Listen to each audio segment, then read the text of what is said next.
எனது தாவேகாவிற்கு திமுக ஆதரவா? அவ்வளவு நல்ல மனசா திமுக தலைவருக்குன்னு தற்போதைய தமிழக அரசியல்ல இதுதான் ஹைலைட். ஏன் இந்த திடீர் ஆதரவு? அதன் பின்னணி என்ன? தமிழக சட்டப்பேரவை தேர்தல் முடிவுக்கு பிறகு மாநில அரசியலில் யாரும் எதிர்பாராத வகையில் புதிய திருப்பம் ஏற்பட்டிருக்கின்றது. எந்த கூட்டணிக்கும் தெளிவான பெரும்பான்மை கிடைக்காத நிலையில் நடிகர் விஜய் தலைமையிலான தமிழக வெற்றி கழகத்திற்கு திமுக தரப்பில் தார்மீக ஆதரவு வெளிப்படையாக தெரிவிக்கப்பட்டுள்ளது. இதுவே தற்போதைய அரசியல் வட்டாரங்களில் பெரும் விவாதத்தை கிளப்பியிருக்கின்றது. திமுக செய்தி தொடர்பாளர் சரவணன் அண்ணாதுரை ANI செய்தி நிறுவனத்திற்கு அளித்த பேட்டியில், தேர்தலுக்கு முன் அமைந்த எந்த கூட்டணிக்கும் அறுதி பெரும்பான்மை கிடைக்கவில்லை என்றால் அரசியல் மரபுகளின்படி ஆளுநர் முதலில் தனிப்பெரும் கட்சியை ஆட்சி அமைக்க அழைக்க வேண்டும்.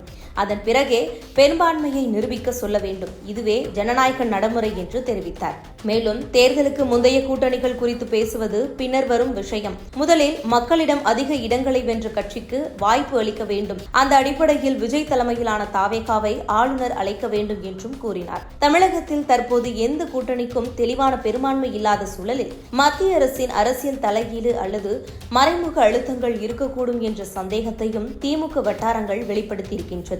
அதனால்தான் புதிய கட்சியாக இருந்தாலும் மக்களிடம் பெரிய ஆதரவை பெற்ற கட்சியாக தாவேகாவிற்கு திமுக தனது தார்மீக ஆதரவை அளிப்பதாக அரசியல் ஆய்வாளர்கள் கருதுகின்றனர். இதற்கிடையில் தமிழக வெற்றி கழக தலைவர் விஜய் சென்னை கிண்டியில் உள்ள ஆளுநர் மாளிகையில் தமிழக ஆளுநர் ராஜேந்திர விஸ்வநாத் அர்லேக்கர் இரண்டாவது முறையாக சந்தித்து பேச்சுவார்த்தை நடத்தியுள்ளார். அப்பொழுது தனது கட்சிக்கு ஆதரவாக உள்ள MLA-க்களின் ஆதரவு கடிதங்களையும் அவர் சமர்ப்பித்ததாக தகவல் வெளியாகின.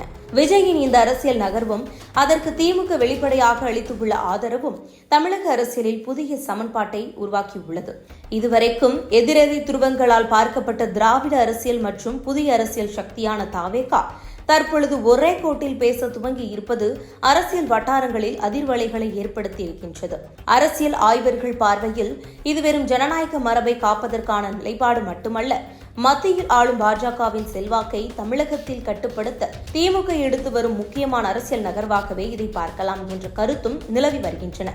எது எப்படியோ தமிழகத்தின் அடுத்த முதல்வர் யார்? தமிழக வெற்றி கழகம் ஆட்சி அமைக்குமா அல்லது ஆளுநரின் முடிவு வேறு விதமாக இருக்குமா என்பதுதான். ஒட்டுமொத்த தமிழகத்தின் கவனமும் கிண்டி ஆளுநர் மாளிகையை நோக்கியே திரும்பியுள்ளது.